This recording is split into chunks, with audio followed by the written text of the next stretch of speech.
Well, we now continue our weekly land report segment with the American Society of Farm Managers and Rural Appraisers. Tim Cobb joins us now with the latest from his region when it comes to farmland leasing. Tim, thank you so much for being here. So I know you're up there in the Pacific Northwest. Maybe you could start by telling us the types of farmland leases that you see there.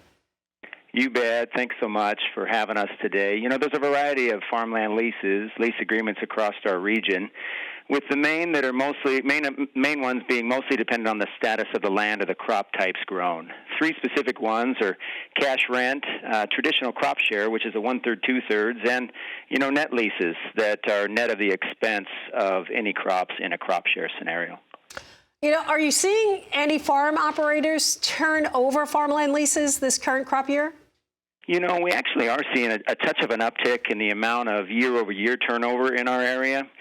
Most of this turnover that we're experiencing is really incident to retirement or age of an operator, with the occasional unexpected injury or passing of a tenant, which is always a sad case and state of affairs. But most of the turnover includes individuals who are already inside of an existing farm operation. We call them the next generation, which is the type of turnover that has been anticipated and planned for, in the farms that we manage. But at this point in the leasing cycle, we have not been experiencing operators who have not been able to either financially or from a capability standpoint, continue their lease obligations. Well, from the other side of this coin, given some of the volatility in the commodity markets, are farm operators, are they still eager to sign these farmland leases? That's a great question. Demand for farmland leases remains steady. It's obviously dependent on location and crop rotation, but we are still seeing, in some cases, multiple offers coming in from good tenants who are looking to expand their operations. The underlying tone, however, is one of caution. I would say that, these farmers and operators are making a real analysis, as to their size, the sufficiency of their equipment, and to their team. The terms of leases remain steady, with an average being about 3 crop years per term on the lease.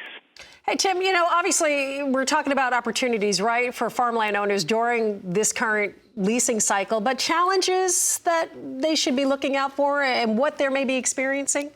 Yeah, absolutely. Some of the challenges that they need to watch out for, obviously, is the cost of capital. Cost of capital for inputs as well as the cost of capital for equipment. Skilled labor continues to be a challenge.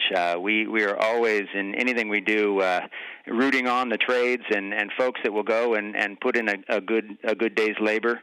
And then also, a challenge is actually deciding not to extend your operation or expand it. That can be a challenge to many operators who, heretofore have been waiting for these opportunities, but maybe the conditions aren't just right for their expansion at this time. Tim, thank you so much for joining us. Great information. I appreciate you being here. Tim Cobb with the American Society of Farm Managers and Rural Appraisers.